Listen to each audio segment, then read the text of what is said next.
behind the scenes, because NVIDIA has dirtied what was otherwise a clean and fun, seemingly transparent look at their hardware. But that transparency apparently was not the only intent. It was coming with a price. And we, to maintain the transparency, will be sharing all of that with you, because we're not going to let NVIDIA use this shit as a cudgel to dictate how we cover things. That's fucked up. I went off script. NVIDIA's undermining all the DLSS and MFG content by doing this, and I'm certain that for many of our peers, just like for us, they looked at the technologies. That's the NVIDIA bike going by. They're trying to make sure you can't hear me. Many of our peers probably looked at the technologies because they were genuinely interested in it, but you still have to look at it and wonder what was going on behind the scenes, and was it the same as it was for us? And again, this is a problem for NVIDIA, and I'm not sure they even thought about it that way, which is a big issue. So, for example, I spoke with Hardware Unboxed. I know Hardware Unboxed genuinely wanted to cover the MFG and DLSS technology, and their intentions were good. Hardware Unboxed, though, is interesting and will come up later because they got a talk similar to the one we just got years and years ago for similar editorial direction standpoint on reviews. But the problem that emerges is now every reviewer is looking at this video going, oh fuck, I have to now justify that I actually talked about this stuff because I wanted to, not because NVIDIA told me to. So it creates this cascade of issues, all from NVIDIA. NVIDIA is well known in the industry for being vindictive, not just towards media, but its own partners. EVGA left loudly because of it, and we had exclusives in our coverage of that. But over the years, every board partner we've spoken to has been terrified at one point or another of NVIDIA's visceral reactions to innocuous things. When I fought NVIDIA over this editorial direction push that they've been pursuing in our calls, which I've recorded and I am prepared to release if I have to, because NVIDIA was also recording those calls, and both parties were aware that NVIDIA was recording those calls because they were calls for the press. Just to be clear, NVIDIA, I am prepared to release them if I need to reinforce my statements today. But in those calls, I repeatedly pointed out that this whole thing of pursuing a certain editorial push narrative, that creates a transparency problem. And a different NVIDIA representative stated, my transparency is that I give you a card to test and review.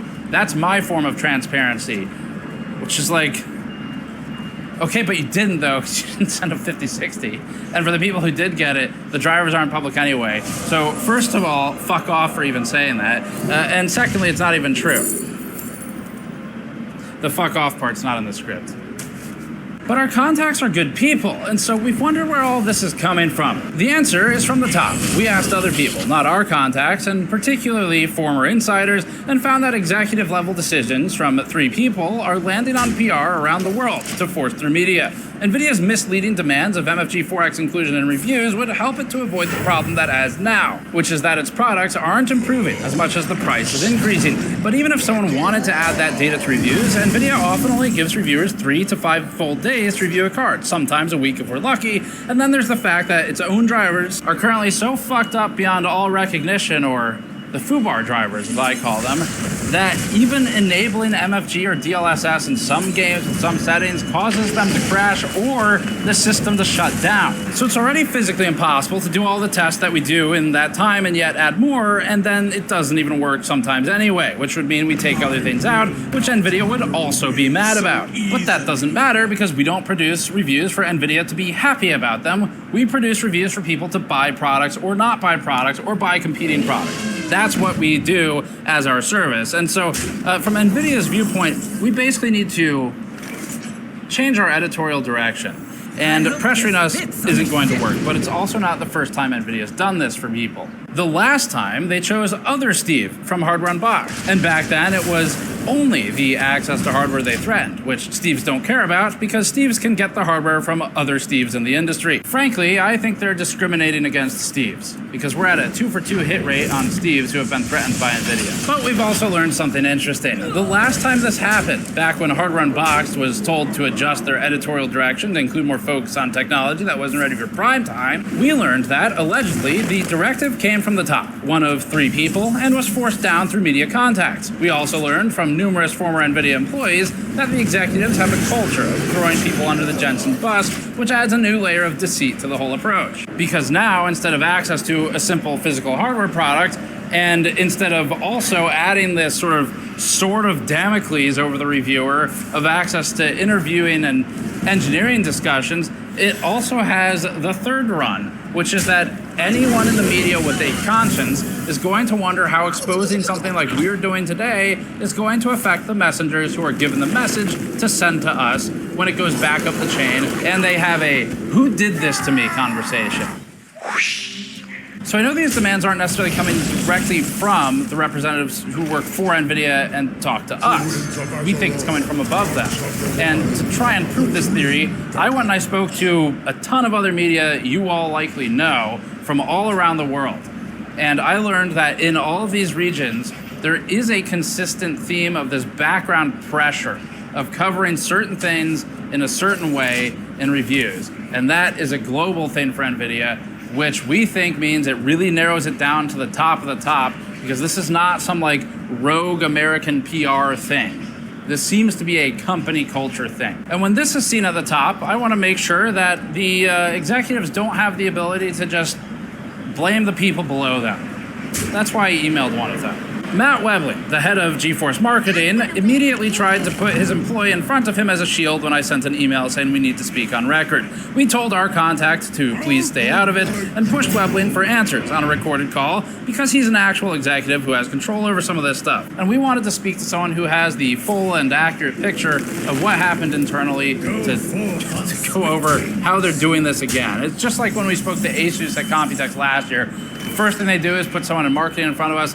Nice guy, not the right guy. And we kept pushing until we could get the director of something to try and get answers. And that would be what we were doing here. But Weblin stopped responding for a week after I told PR to stay out of it. So we replied to acknowledge that his response was loud and clear and that we'd communicate his thoughts to his customers. We also anticipated vindictive sampling actions, so we've preempted that. Let's take a walk down memory lane. In 2018, HardOCP broke a story about the NVIDIA GeForce Partner Program, which was described as follows, quote, "The crux of the issue with the NVIDIA GPP comes down to a single requirement in order to be part of GPP. In order to have access to the GPP program, its partners must have its gaming brand aligned exclusively with GeForce." That was a quote. "I've read documents," said Bennett, "with this requirement spelled out on it. What would it mean to have your gaming brand aligned exclusively with GeForce? Honks for the GeForce Partner Program here in Taipei." Quote, "The example that will likely resonate best with HardOCP readers is the Asus Republic of Gamers brand. I have no knowledge if Asus is a GPP partner.